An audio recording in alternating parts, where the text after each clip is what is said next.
back to my YouTube channel Shades of Aims. I Lucky Bansal MBBS third year student AIIMS Kalyani. I hope आप सब अच्छे होंगे और आपके नीट की प्रिपरेशन बेस्ट से बेस्ट चल रही होगी। तो आज इस वीडियो के अंदर मैं आपसे बात करने वाली हूँ कि आपको केमिस्ट्री को अब कैसे प्रिपेयर करना है, किस क्राइटेरिया को फॉलो करना है कि केमिस्ट्री में आप लोग अच्छे से अच्छे मार्क्स स्कोर कर सको। सबसे पहले मैं आपसे बात करूँ फिजिकल केमिस्ट्री की। फिजिकल केमिस्ट्री में 15 क्वेश्चन आएंगे आपके नीट में। तो आपको पता है कि 15 में से almost 10 question directly formula based होंगे। बाकी जो 5 क्वेश्चन होंगे ना वो कुछ थियोरेटिकल होंगे, जैसे सॉलिड वाले चैप्टर से। तो आपको पता है कि जो फॉर्मूला बेस्ड क्वेश्चन है तो वो तो आपके लिए बहुत अच्छे और डायरेक्ट स्कोरिंग मार्क्स, क्योंकि 10 क्वेश्चन डायरेक्टली फॉर्मूला बेस्ड आ रहे हैं। फिजिकल केमिस्ट्री में एक इजी तरीका भी होता है क्वेश्चन को सॉल्व करने का। कैसे कि आपको पता है 6.022 को आप किसी पर्टिकुलर नंबर से मल्टीप्लाई करते हो, वो आप ऑलमोस्ट सभी क्वेश्चन में करते हो। तो आप वो मल्टीप्लाई को अप्रॉक्स लेके करो। अगर ऑप्शंस में बहुत ज्यादा गैप है, तो अगर ऑप्शंस बहुत ज्यादा नियर बाय एक दूसरे के, मतलब सिर्फ पॉइंट का फर्क है, तो आपको पूरा सॉल्व करना पड़ता है जो 10 में से एक क्वेश्चन के अंदर होगा। बाकी सब आप अप्रॉक्स लेके सॉल्व कर सकते हो। तो फिजिकल केमिस्ट्री कैसे प्रिपेयर करनी है, सिर्फ जितने फॉर्मूलेज आपके फिजिकल केमिस्ट्री में उन सबको एक जगह फटाफट नोट करो। मैं बोल रही हूँ ये 1 घंटे का काम है। 1 घंटे आपको निकालने, आपके सारे फॉर्मूले फिजिकल केमिस्ट्री के आपके एक साथ होंगे। तो आपको रिवीजन करने में ना 5 मिनट भी नहीं लगने वाले। फिर बाकी के जो 5 क्वेश्चन है उसके लिए आपकी थ्योरी को थोड़ा स्ट्रांग होना पड़ेगा कि आपने थ्योरी अच्छे से पढ़ी है, आप वो क्वेश्चन डायरेक्टली कर सकते हो। लेकिन वो क्वेश्चन आपके प्रैक्टिस से भी अच्छे हो सकते हैं। उसमें से कुछ क्वेश्चन तो रिपीटेड होंगे जो पहले नीट में आ चुके हैं। अगर आपने प्रीवियस ईयर सॉल्व करे होंगे तो आप उन क्वेश्चन को आराम से स्कोर कर सकते हो। ये था फिजिकल केमिस्ट्री का। अब हम बात करते हैं इनऑर्गेनिक केमिस्ट्री की। इनऑर्गेनिक में देखो सीधा सा फंडा है, रटना पड़ेगा। जितना हो सके उतना मैक्सिमम टाइम निकाल के उसको बस रटते रहो। मतलब आप जब उसके क्वेश्चंस लगाते हो ना, अगर आपसे जो क्वेश्चंस हो रहे हैं ठीक है, जो नहीं हो रहे उसे तुरंत जब एनालाइज करो तब भी उसको याद करते जाओ, क्योंकि उसमें हर एक चीज में एक्सेप्शन है। मतलब कोई चीज उस रूल को पूरा फॉलो करेगी ही नहीं। आपको ऐसा लगेगा आपको ये रूल बहुत अच्छे से समझ में आ गया, लेकिन उसके 4 एक्सेप्शंस और होंगे। तो बेटर है जो इंपॉर्टेंट कंसेप्ट है उनको याद करते जाओ, उनके एक्सेप्शंस को अलग से याद करते जाओ। अगर आपने इसमें एनसीईआरटी पहले पढ़ रखी है तो बहुत अच्छी बात है। अगर नहीं पढ़ी है तो अभी एनसीईआरटी उठा के पढ़ने मत बैठना, क्योंकि थोड़ा टाइम लगता है इनऑर्गेनिक एनसीईआरटी को पढ़ने में, क्योंकि आपको उसकी लैंग्वेज फिर समझ में नहीं आएगी, आप कंफ्यूज हो गए। बेटर है आपने पहले जहां से पढ़ा है इनऑर्गेनिक को, अभी आप उसको वहीं से रिवाइज करो, उसकी मैक्सिमम से मैक्सिमम क्वेश्चन प्रैक्टिस करो। तो आप लोग सोच रहे होंगे कि अपनी प्रैक्टिस को कहाँ से अच्छा बनाए और कहाँ से एनसीईआरटी की प्रैक्टिस करें। तो उसके लिए मेरे पास आपके लिए एक ऐप है, मेमोनीट ऐप, जो line by line NCERT follow करता है। सबसे पहले मैं आपको बायोलॉजी के सारे स्पेशल फीचर बताती हूँ। बायोलॉजी में है पॉडकास्ट, क्रॉसवर्ड्स, मीम्स, जो तीनों ही बहुत अच्छे फीचर्स है। पॉडकास्ट के अंदर आप अपनी कोई भी चैप्टर की ऑडियो सुन सकते हो जो आपको सुन के याद करना हो। और क्रॉसवर्ड्स में और मीम्स में आपको कोई चैप्टर बहुत टफ लगता हो या आपको बोरिंग लगता हो तो आप मीम्स के थ्रू उसको ईजी और फनी वे में रिवाइज कर सकते हो। और आपको इसमें 2 या 3 पेज में ही सारे चैप्टर के नोट्स कंसाइज है, तो वहाँ से रिवाइज कर सकते हो।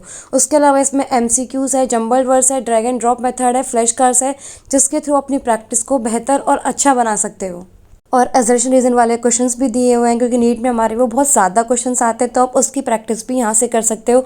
और तीनों सब्जेक्ट के प्रीवियस ईयर क्वेश्चंस यहाँ पे दिए हुए हैं, आप जगह जगह ढूंढो, उससे अच्छा यहाँ पे सारे कंसाइज फॉर्म में आपको मिल जाएंगे। और केमिस्ट्री में आपको फिजिकल केमिस्ट्री के फार्मूला बेस्ड सारे क्वेश्चंस मिल जाएंगे, क्योंकि उसमें एक अलग से सेक्शन है फार्मूला रिवीजन सेक्शन, जिससे आप अपने सारे फार्मूला बेस्ड क्वेश्चन प्रैक्टिस कर सकते हो। और उसके अलावा ऑर्गेनिक केमिस्ट्री में नेम्ड रिएक्शन, उसकी बेस्ड प्रैक्टिस इसके अंदर अवेलेबल है। और इनऑर्गेनिक के आप सारे कंसेप्ट शॉर्ट में रिवाइज कर सकते हो।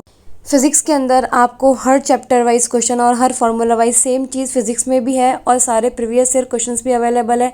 फिजिक्स में आपका कोई चैप्टर वीक है तो आप उसका फार्मूला खोलकर उसके बेस प्रैक्टिस भी इजीली कर सकते हो। और उसके बाद आप हर एक चीज़ को एनालाइज कर ठीक भी कर सकते हो।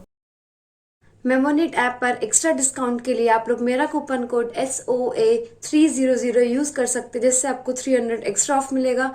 तो आप जल्दी से ऐप को देखिए और अपनी प्रैक्टिस को बेस्ट से बेस्ट बनाइए। उसके अलावा हम बात करते हैं ऑर्गेनिक केमिस्ट्री। मेरी तो तीनों में सबसे ज्यादा फेवरेट ऑर्गेनिक केमिस्ट्री हुआ करती थी, क्योंकि मुझे बहुत ईजी लगती थी और डायरेक्टली आपको सिर्फ मतलब समझ में आता है, तो आप उसको बहुत अच्छे से कर सकते हो। GOC1 बहुत इंपॉर्टेंट है। अगर GOC1 आपने बहुत अच्छे से पढ़ी है ना, GOC2 आप अपने आप उसको अच्छा कर लो, क्योंकि GOC2 1 पे ही बेस्ड है। तो तो आप कोशिश करो कि अगर आपने GOC1 पढ़ रखी है, अगर आप अभी भी उसमें कॉन्फिडेंट फील नहीं कर रहे हो, उसके क्वेश्चंस लगाओ। अगर अभी भी नहीं हो रहे ना तो उसको 2-3 बार एक बार पढ़ लो, मतलब उसको लगातार 2-3 दिन सिर्फ पढ़ो उसको एक बार, उसके क्वेश्चंस प्रैक्टिस मत करो मेरी मानो तो, कि उससे ये कि आपको एक बार कंसेप्ट थोड़ा 2-3 बार पढ़ने से ना, हमें कोई चीज एक बार पढ़ने में नहीं आती है, 2-3 बार उसको लगातार पढ़ते हैं ना, हमारे माइंड में वो कंसेप्ट वो चीज फिर सेट हो जाती है। उसके बाद आप सिर्फ ऑर्गेनिक के 1 घंटा लेके बैठो, कुछ 50-60 क्वेश्चंस लेके बैठो 1 घंटे के लिए, और उसको आप सॉल्व करो। जितना हो रहा है उतना ठीक है, जितना नहीं हो रहा कोई बात नहीं, उसको फिर एनालाइज करते वक्त उसको आप तब देख लो। लेकिन आप कोशिश करो कि आप कम से कम टाइम में मैक्सिमम क्वेश्चंस अटेम्प्ट कर सको। अगर मैं सच बताऊं तो मैंने केमिस्ट्री में कभी एनसीईआरटी को इतना पढ़ा नहीं है, सिर्फ फिजिकल केमिस्ट्री वगैरह इन सबके मैंने इन टेक्स्ट क्वेश्चन देखे हैं जो बहुत इंपॉर्टेंट होते हैं, क्योंकि उसमें न्यूमेरिकल्स होते हैं और उसमें थियोरेटिकल क्वेश्चंस भी होते हैं, तो उससे आपके थियोरी भी प्रैक्टिस होती जाती है और आपके न्यूमेरिकल की प्रैक्टिस भी होती जाती है। और बाकी इसके अलावा मैंने कभी एनसीईआरटी को इतना पढ़ा नहीं केमिस्ट्री में,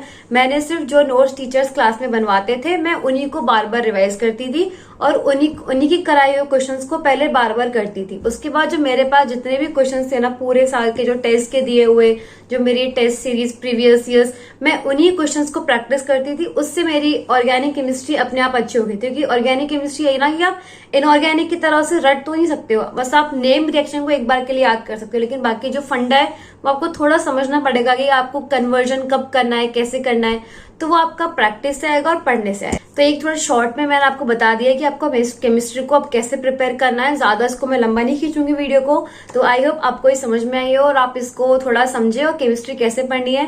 and thank you so much guys for watching this video and don't forget to like share subscribe my channel shades of AIIMS.